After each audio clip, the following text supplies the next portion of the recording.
Memphis. Nothing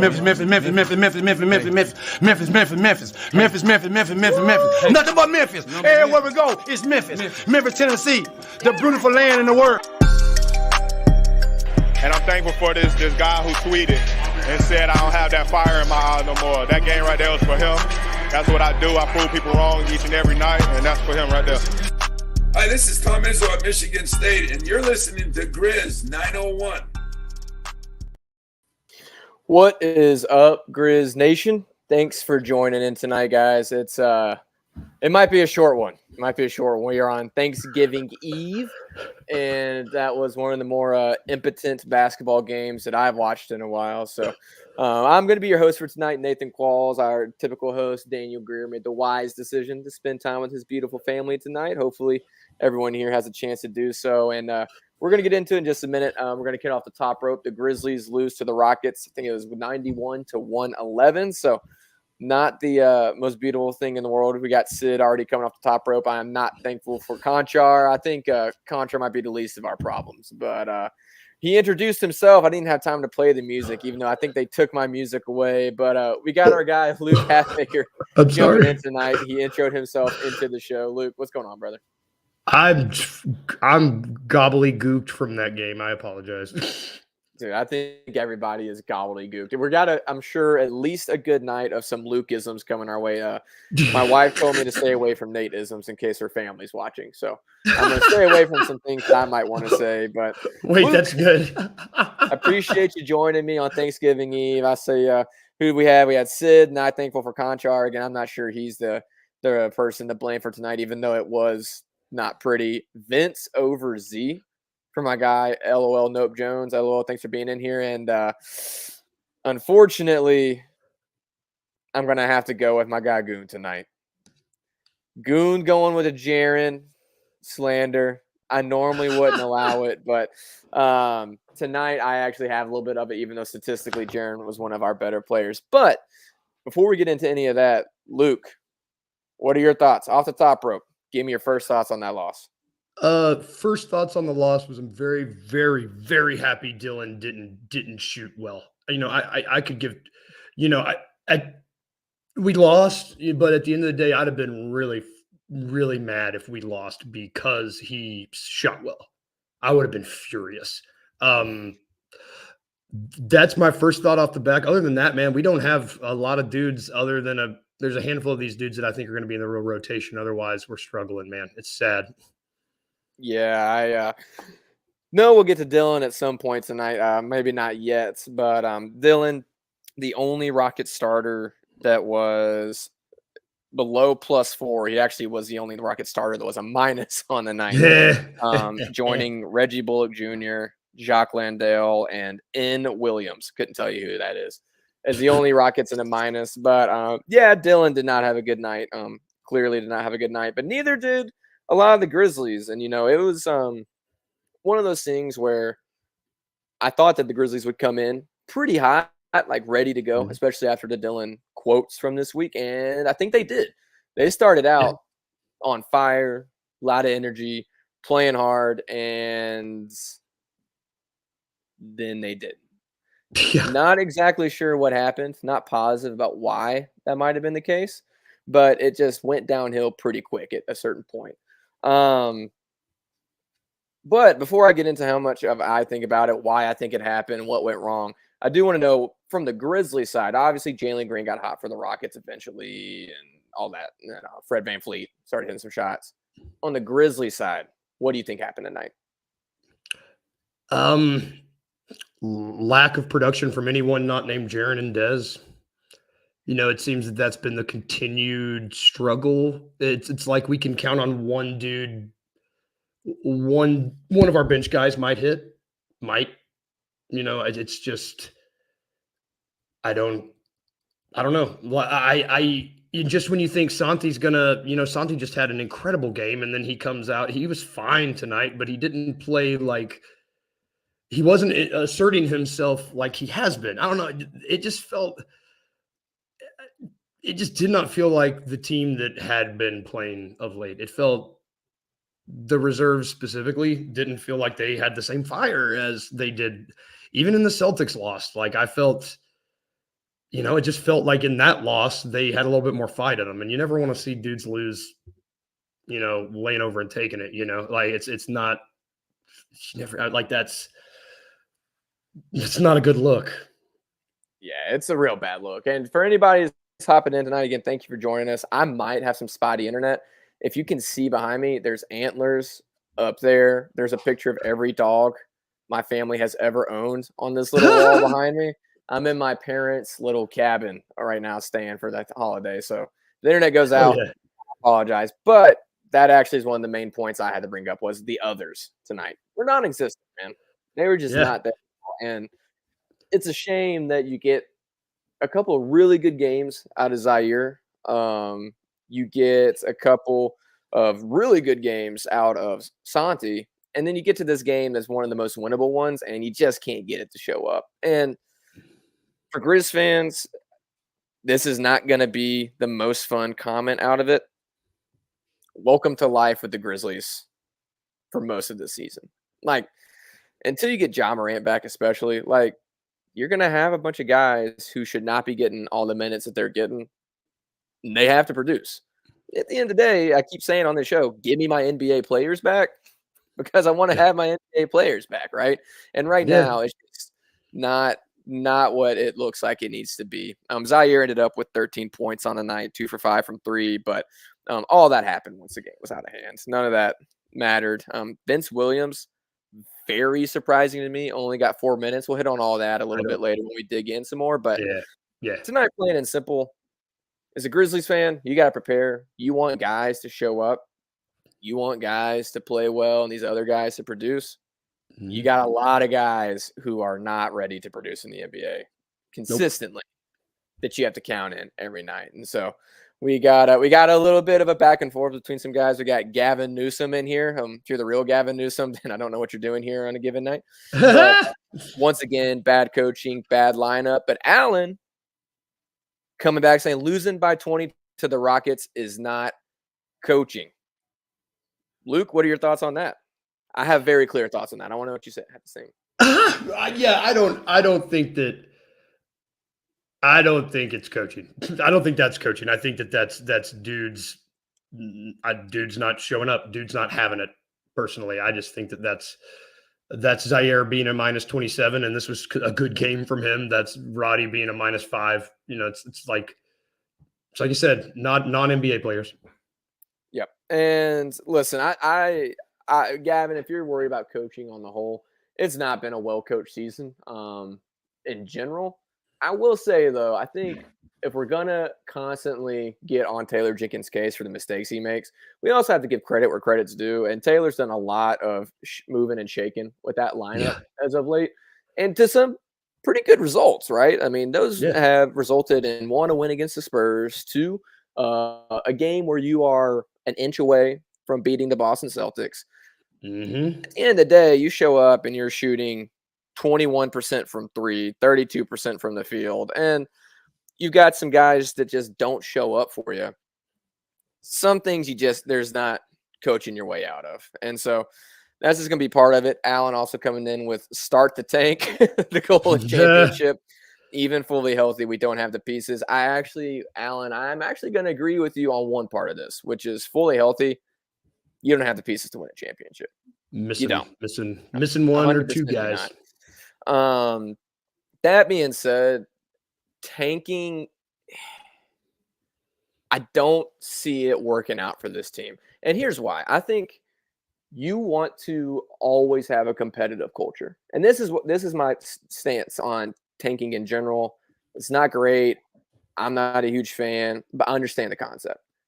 With this team especially, I don't think tanking is in the cards because you bring Ja Morant back into the fold. You bring Luke Kennard, Marcus Smart, a team with Ja Morant, Desmond Bane, Marcus Smart. Tanking's not in their veins. No. It's not what it's going to be, right? So while I think we don't have the pieces to win a championship this year, I just don't think they can tank. I don't think it's in the cards. Luke, do you think differently? No, I mean, the draft's not good enough either. I mean, in my opinion, like, who are you tanking for? Yeah, if Cooper Flagg was in the draft, I might say John Morant needs to maybe have a little toe problem for a little while around game 24, that kind of thing. That's a little bit different. But he's not in this draft. No, we got Gigi. That he was supposed to be the top 5 dude from this coming draft. Like I'm not tanking for. True. I'm not tanking. I'm not doing it. Not with these guys. I feel like that's a lost year if you're doing that, and I don't think you can afford to have a lost year with John, Dez, and Jaren on your team. Well, and I'm just not positive you can, right? Like trying to tell those guys to lose is just not something that I think is going to go over well. It's not going to, one, resonate with them, but two, I don't think they can. I don't think they can go out there and just lose, right? It does not compute. Good. Now, you might get yourself to a point where you're just going to be in a lottery no matter what once Shaw gets back, if you can't win enough of these games. Yeah. Once he's back, though, they're winning games. Yes. Marcus will be back by then. You'll be a little bit healthier, hopefully a lot bit healthier than you are right now. Maybe Luke's back, maybe. Looking for a play-in spot, probably. I get the idea. I just don't think it works. I do want to bring up one more comment from Alan. Alan, I don't know if I've seen you or Gavin in here before. Appreciate y'all being in here. We got our regulars. Goon, I'm going to bring up this one. He trash, so I don't have to bring up who you're talking about. LOL Nope coming in here with the LOL. But medical staff tanking. I actually was going to bring this up no matter what tonight, and there's no time like the present. Bro, I'm not saying I know what you should be saying as a medical staff. I'm just saying I don't think they know what they should be doing as a medical staff, because every injury that starts out as, oh, he stubbed a toe, he's day to day, turns into week to week, turns into month to month, turns in he's out for the season.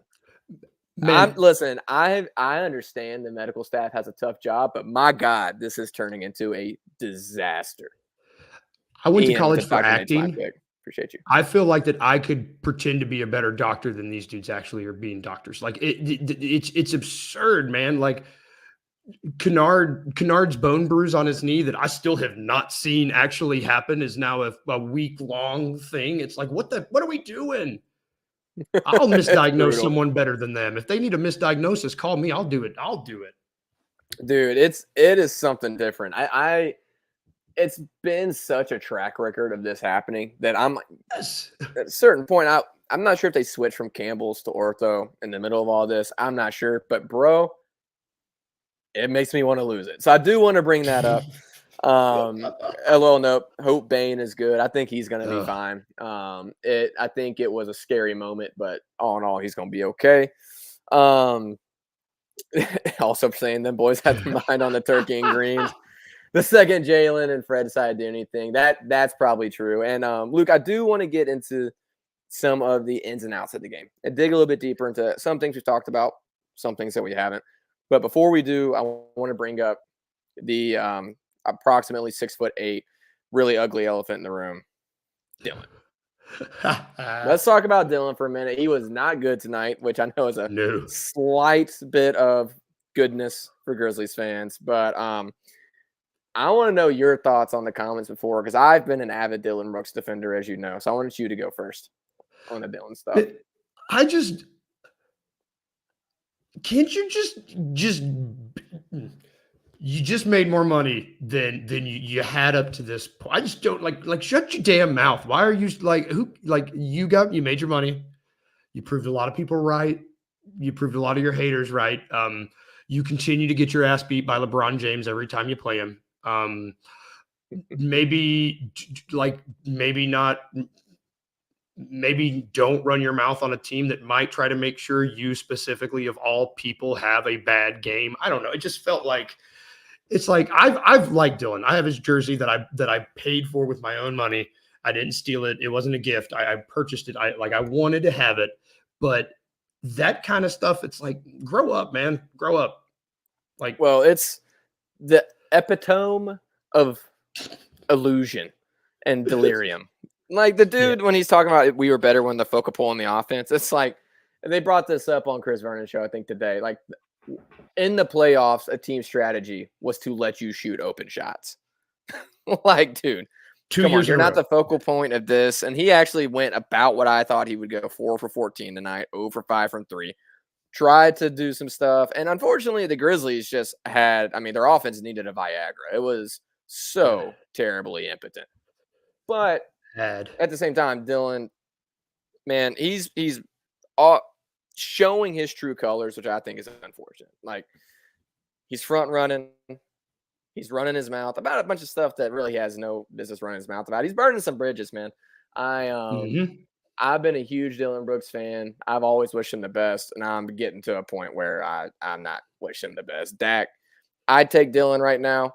I promise you, if Dylan Brooks was on this Grizzlies team, he would be shooting about 39% from the field, 31 optimally % from 3, and the team would be losing a bunch still. So, listen, moving on from Dylan was still the right choice for this team. I don't want us to lose sight of the fact that, this team, as currently constructed, when healthy, still a top team in the West. But right now, that's not the case. All right, we're going to go to a brief break here in just a minute. We're going to get back. We're going to dig more into the game. For anybody that is joining us on YouTube, thank you so much. We appreciate you guys being in the comments. We got a bunch of people in here that are some of our regulars, which is kind of cool to have. We feel like we've come a long way on the show.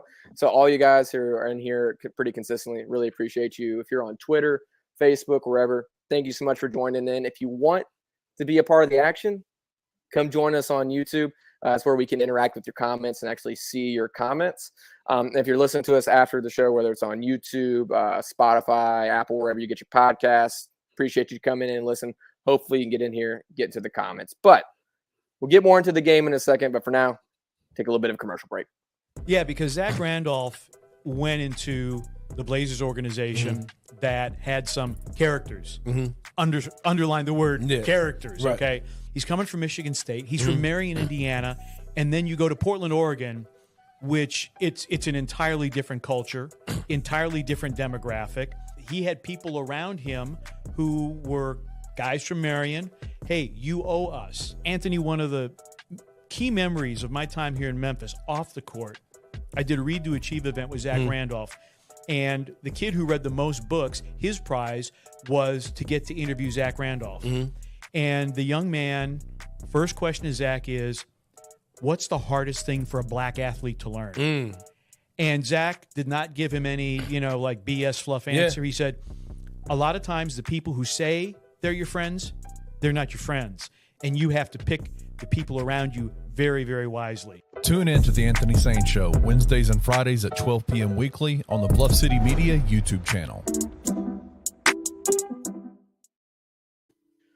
What is up? Welcome back to the Grizz 901 postgame show. Grizzlies just lost by 20 to the Houston Rockets. It was gross. It sucked. We all hated it. This show's brought to you by Jack Single Barrel Bottled in Bond because I needed some kind of help getting through the show tonight. But we're having fun. We're finding a way to soldier through anyways. Got Luke Hatmaker here with us. Thanks again, Luke, for hopping on the show. Thank you to everyone that's in here listening with us. But all right. We just talked a little bit about the game in general, what we saw, first thoughts. Let's go ahead and let's dig into a couple of things a little bit. And we talked about the others. I do want to bring it back to the others here in a minute. I think there's some things to take away outside of some of these guys aren't NBA players. But before we do that, let's talk about a couple of guys that are NBA players. Desmond Bane, Jaren Jackson. Normally, I would let you go first on something like this. But I got to go first because I got something on my mind. ISO. Go ISO. I'm not going ISO because if I go ISO, I might never come back. Jaren Jackson Jr., what was he, 23-7 tonight, started out pretty freaking good, actually. He started out pretty well in the first quarter, just like the rest of the Grizzlies. Dude, I predicted a big Jaren game tonight. I actually had him and a parlay, and most of what I had on him actually did hit. Nice. But stats do not add up to what I saw on the court, which is, bro, how do you not bully that team? You've got to bully the team. And listen, I'm not going to sit here and say Jaren sucks. You'll never hear me say that because it's objectively false. You'll never hear me say I don't want Jaren on this team. Nothing like that. But at a certain point, I'm like, man, when are you going to realize how big and strong and good you are? Because Şengün can't hang with you, dude. He can't.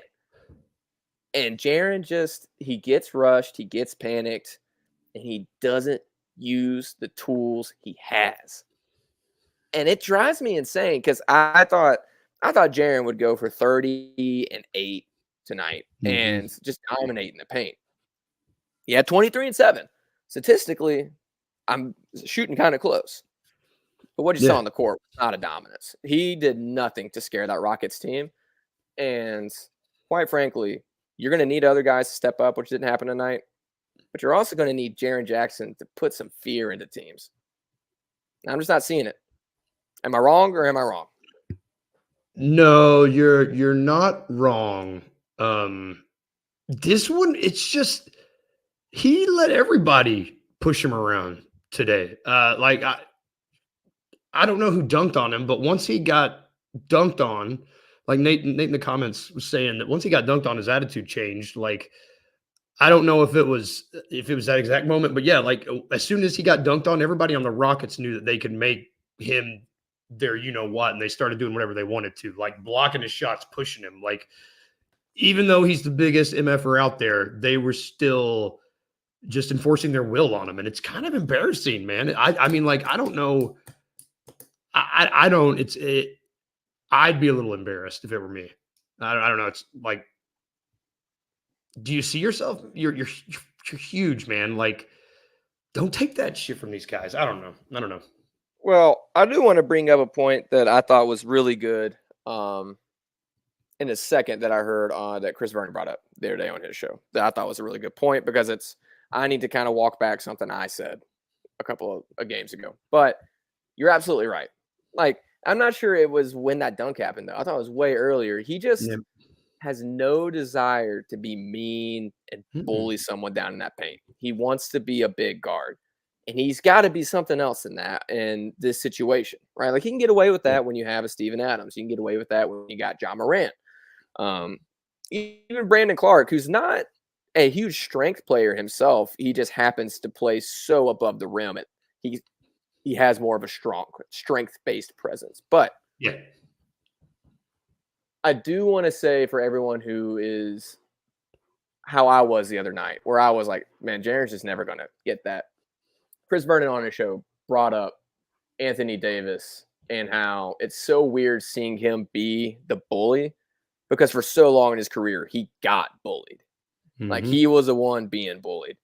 And then he goes and he plays with LeBron James, and then LeBron kind of activates something different in him.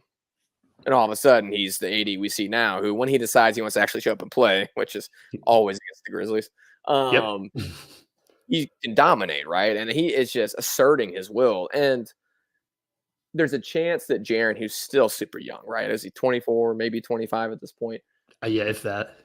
He still has time to get to that. And so I was wrong to say that he can't. But, man, in the meantime, it is so frustrating to watch him just take it. He just takes it, and he never brings it to somebody else. Nope. Gavin over here, he's obviously on one against Taylor Jenkins tonight, who clearly, and I can't say this clear enough, I have no beef with Taylor Jenkins. Specifically. Like, this game tonight, it didn't matter what he was drawing up. Like, those guys, they got some really good shots after timeouts and just sallied them to the front of the rim. It was honestly, the best thing I could think of is their offense needed a Viagra because it was so impotent. Maybe some horny goat weed or something from the gas station or something. I don't think it's Taylor, but I think it's got to be another player. I do think that has to be another player. And, like, I think Marcus Smart has sort of brought something out of Desmond Bane. If they could find somebody to do that with Jaren, it'd be huge. But not everybody has it in them. I don't know. But the other part of this equation, Dez. Just awesome. Night in and night out. He's awesome. I never question what I'm going to get from him. And if he's not an all-star this year, it will be absolute an absolute travesty. And honestly, I think he's going to be good enough to make All-NBA, truly. I think he's going to be an All-NBA caliber player this year. He's on track for it. So love it. Loves those two guys. They did really well. But we got LOL Nope saying Jitty and Roddy can't shoot anymore. That brings us back to the other conversation. God. The others. Why did Vince Williams only get 4 minutes tonight? Why did Conchar get 29 minutes and Vince Williams Jr. get 4? John Conchar was 0 of 7 from the field, 0 of 4 from 3. Like, what? Dude. I don't get it. It's the only beef I had with Taylor tonight. I looked up and I'm like, where is Vince Williams? Zaire's not working out. I actually thought Roddy was okay tonight. He couldn't shoot, but neither could anybody else not named Desmond Bane tonight. No. It was pretty brutal shooting night all around. But I looked up and I'm like, Zaire's terrible. Roddy is giving you something, but he's not really making any shots. Nobody's making shots. Where's Vince Williams? He just played a good game, right? I mean, I thought he earned minutes the other night. Didn't you? Yes. I thought he's done nothing but earn minutes every time. The past two times he's gotten significant minutes, he's done nothing but show he needs more of them. In my opinion, I don't know. Jitty is like his security blanket, TJ's. It's like when he doesn't know what to do, he just throws him out there and just leaves him out there. And he looked sorry out there tonight. Like just the Rockets made him look small and just, it was, we got Dak in the comments. Jitty shot 70% for about 20 games 2 years ago, probably 25% since. That's probably accurate. I will say, like, Conchar has earned his minutes. That's one thing that I have to say, because, like, even in that Celtics game, I know you didn't win. I know it wasn't pretty. He did a ton of small things for you. So if you're looking to replace some minutes, and if he doesn't have it on night, he doesn't have it, right? I think Taylor can be quicker to get away from that. At the same time, he's doing a lot. Roddy was driving tonight. He was giving you something. And then Nate brings up a good point. Vince could be a part of a trade piece, or trying to keep him healthy. You think that's a possibility with Vince? Man, he's one of 2 dudes on this roster that I would want to trade for. I feel like him and Santi. Possibly. I mean, they're 2 guys that I see that have value still. I'm actually going to have to disagree with both of you guys. You don't think they have value? I mean, he's a 2-way guy. You can't trade him. He's a 2-way guy. Well, but also the market for Vince isn't there yet. Yeah. The prototype of Vince is awesome, but he hasn't put any kind of stamp on the NBA yet. I think he could be valuable, but you got to play him. And I get there's a pecking order. Zaire's had a couple of really good games. I understand why we're playing Zaire. I understand why we're playing Roddy. I just don't understand why we don't get away from it, especially when we got a guy like Vince, who just showed us a lot in a game that he probably deserved to get some minutes. And it wasn't just any game, right? You're playing against the best team in the league. And he showed up and played really, really well. So it's the only beef I had with the Taylor coaching tonight. Everything else, I don't care what you were doing. Like, it wasn't getting better. It wasn't getting any better. So that's about all I got. But in general, the others, we just talked about this. You're going to have to be asking a lot of guys who are not ready to give it. Some nights they're going to show up and show out for you. Some nights they're not. Do you think there's anybody on this team outside of Desmond Bane, Jaren Jackson Jr., that we probably can consistently count on, even though everybody was pretty terrible tonight? I think Santi. Has shown that he can consistently be like a relied on. And I also think that Derrick Rose in his limited minutes has like done okay when he's on the court. He wasn't awful tonight. I mean, he was one of 3. He's not great, but he's playing like very little minutes. Like, I'm not saying that that's someone that we're going to keep around forever, but if you're going to play him 15 minutes, you can do a lot worse, Yeah. We got Ryan coming off the top rope asking if we were the Spaces. Role guys play good for a couple games, bad night, and they're trash and not NBA players. Ryan, we're not saying they're not NBA players. We're saying we're going to be asking them for more than they're willing to give. 100%. Like, these guys can be in the NBA. I have no problem. Like I said a second ago, Zaire getting minutes, Roddy getting minutes. I just wanted to see an audible to a guy like Vince Williams, who I thought earned some minutes when the other guys just don't have it. And that's just going to happen, right? And I think that is sort of the point. Like, guys are just not going to have it some nights. And as a Grizzlies fan, you got to be ready for that, right? Like, it's just some nights they're going to have it, some nights they're not. And at the end of the day, you're asking for more consistency than they're probably going to be willing to provide for you. You're not willing, but able to provide for you, right? But hopefully we get some consistency out of him and these guys like Santi. I would love to get it out of Zaire as well. I just don't think we've seen it from Zaire enough, right? Is what I said after the last game, the Spurs game. Zaire looked awesome in that Spurs game. Like, awesome, right? Yeah. I just don't trust it until I see it for an extended stretch, right? Santi, I think you're absolutely right. We've seen it before. I even think we've seen it from Roddy before. We just haven't seen it consistently this year. But at the end of the day, like, I think Jacob Gilyard, he is what he is every night. Bismack Biyombo, he is what he is every night. Those two guys, they're never going to be too high. They're never going to be too low. You're going to have guys like Santi and Zaire. Like, you're going to have Santi show up, and then you're going to have one of these other wings show up. Other than that, Jaren and Dez have to play out of their minds. But that's about it. We got some GG minutes tonight, which was fun.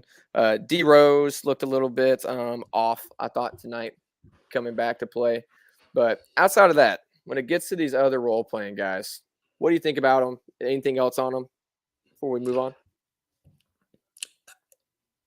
No, man, like, it's getting to the point where the guys who saw the least amount of minutes tonight, both juniors, Vince and Kenny, and then Gigi, like, why not play them more? Like, I get not playing Gigi, but Junior and Vince haven't sucked in the minutes you have played them. The inconsistency with who you're playing from night to night is just really bizarre. I don't understand that specifically in relation to the choices that I don't know why. Give these guys shots. Well, I will give you a little bit of pushback on that because I understand why they're not getting minutes over some of these other guys. Like, we just saw Zaire and Santi have a couple of pretty rock star games, right? Like, those are the guys you should be going to. And I don't think we want this rotation to get much longer, right? No. It's like at the beginning of the year, we're like, why are you playing 11 guys, dude? Like, you've only got 6 good ones. Why are you playing 11? Take 8 of those minutes away from Jitty, though. Just take 8 minutes and give them to those dudes. But again, I think Jitty has been good. Jitty did some awesome stuff for you in the last game. He did. At the end of the day, though, if it's one of these nights where it's like, hey, you're getting nothing from this guy. Like, I don't think your rotations are at the point where you can't bring them in, right? And I understand this game from a coach's mindset. It was close. It was tight until the fourth quarter, right? The fourth quarter was the only time this game got truly like, it's starting to get away from us. And then it really got away from them. At the same time, Zaire's giving you nothing all night. That's why I'm like, okay, why aren't we going to Vince? Generally speaking, like, Zaire just gave you a couple of really good games along with Santi. Why wouldn't you just go with those guys and say, hey, they just showed it to us. Let's get going. But then after a certain point, it's like, hey, tonight's not the night. Let's go with somebody that might have a hot hand. But I do want to push back on the idea of, like, why aren't these guys getting minutes in general? Well, because the other guys have earned the minutes already in front of them, right? I mean, including Conchar. As much as people want to hate on Conchar, dude, he does some little things for you, not including hitting big shots. That's not one of them. I just wish he would be more willing to, like, pull the cord on him on some nights. That's just a willingness to be like, crap. Yeah, sometimes, and I get it. But same thing as far as it goes, I actually been happy with Taylor Jenkins the past couple of games. I think he's made some adjustments, and so they're not always going to be perfect. And again, tonight, I don't think it mattered who you're putting in the game. Yeah. It wasn't happening tonight. All right. I don't want to talk about this game anymore unless you have something else you want to talk about. You have anything else you want to hit on for this? No, it's going to be a rough week, maybe. Might be a rough week. Maybe, maybe not. But all right, we are going to go back to a super quick commercial break. We don't want this to be a super long show. It's Thanksgiving's Eve. I know a lot of people are trying to get in with family, including myself. So I think my future brother-in-law just got to the house. So I probably got to go soon anyways. But for a second, we're going to hit commercial break. And we're going to do a quick game preview of the game coming up on Friday. And after that, we may or may not get out of here. We'll see where the night takes us. Has FAU somersaulted over a lot of other teams as like your most aggravating fan base?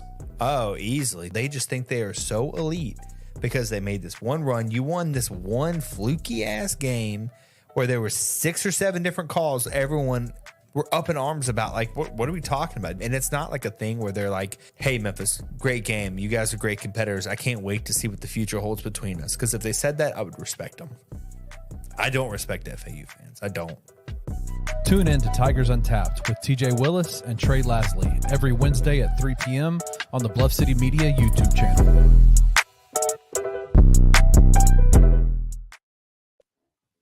All right, we are back. We still got guys coming in the comments. Some people agreeing with us. Ryan, I think, might be a little bit mad at us. But at the same time, I want to be clear as well. We don't hate any of these guys. I know that some people in the fan base clearly hate some people. We don't hate any of these guys. And truly, like, tonight was one of those games where it was just not going to happen. Nobody had it other than Desmond Bain is the only person I think had it all night. Even Jaren, who I thought played really well in the first quarter, didn't have it. It's going to happen sometimes, especially with the current roster we have. But take a look at Friday's game real quick. They got the Suns coming up here on the 24th. It's going to be an early game. I don't even know. What time is that game on Friday? It's an early. Is it 6 o'clock, 5 o'clock? Oh, God. See, I'm wrong. 2 o'clock. God, I hope not. What year is it? Hold on. 4 o'clock. I'm flying to Florida on Friday, so it'll be 5 o'clock my time. That's where I was coming from. 4 o'clock Friday on NBA TV. It is their last in-season tournament game, which I know we're all excited about, especially because they've already been eliminated. But got the Suns coming to town. The Suns, obviously, team built with some stars. I'm watching them right now on ESPN. Kevin Durant, Devin Booker. Tonight was not very heartening, but we did just see this Grizzlies team go toe-to-toe with the Boston Celtics, and maybe even could say they should have pulled that game out. You might be stretching a little bit there, but hey, who knows? What are you thinking on this game on Friday night? Are you looking forward to it at all, or what are we feeling? No, I wouldn't say looking forward to it. Due to the timing, and I'm on Eastern time, so I'm trying to get used to it, and due to the fact that I don't know what we're going to do defensively against them if more than 2 of them get hot. I'm just not looking forward to it. I'm going to be really angry, like so angry to my core if Yusuf Nurkic does anything but suck against Jaren. I will lose my mind if he has a game and asserts anything other than crappy play on him. I will lose my shit. Well, I'm not thinking we're going to put Nurkic on Jaren. I don't think we want that to be a thing. I think we're going to let Biz take that matchup, and then I'd say we'll have X thrown in there, but X is apparently gone from day to day to week, soon to be month to month.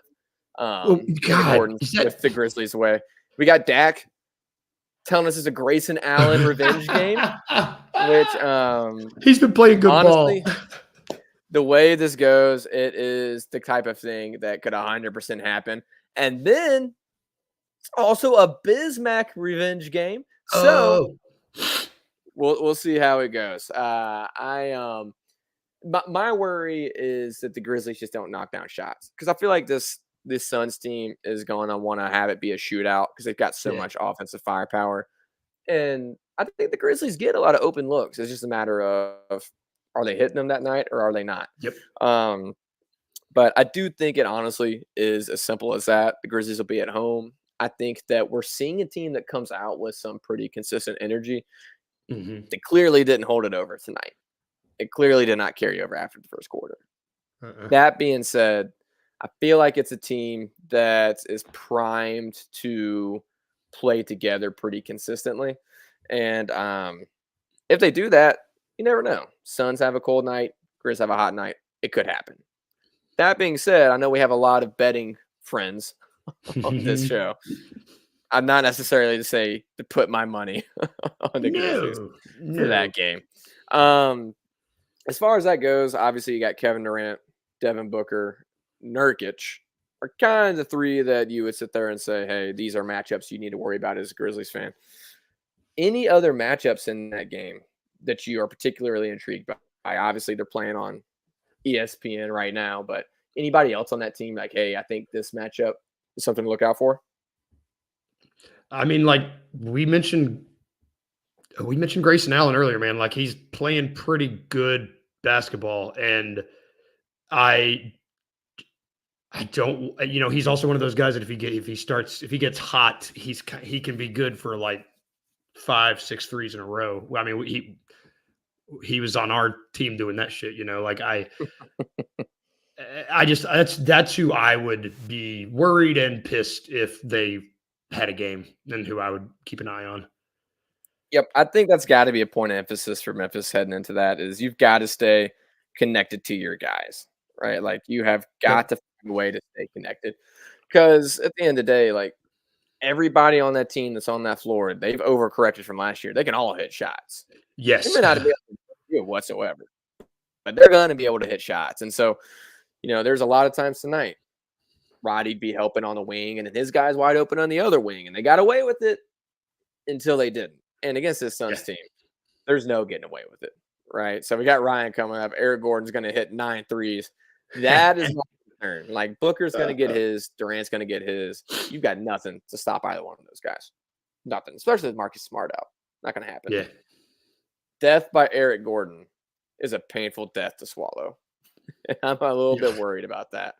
That being said, we just talked about it. Like you have a bunch of guys who played some really good games up until tonight. Was obviously not one of those games.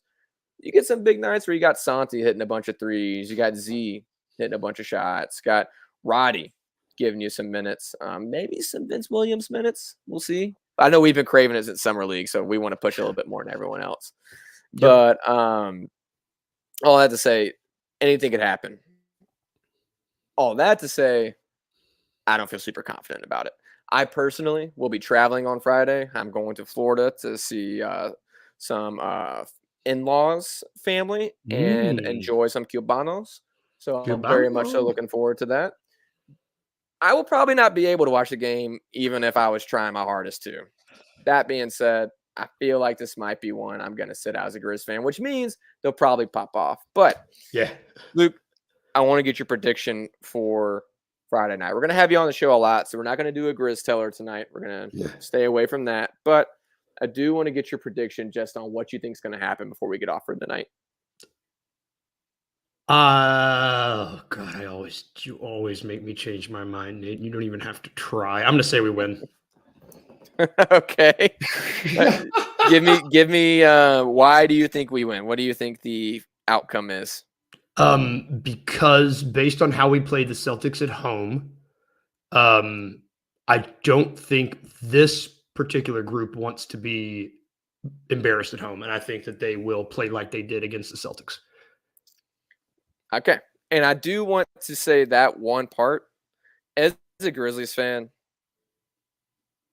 I'm proud of the way this team wants to fight.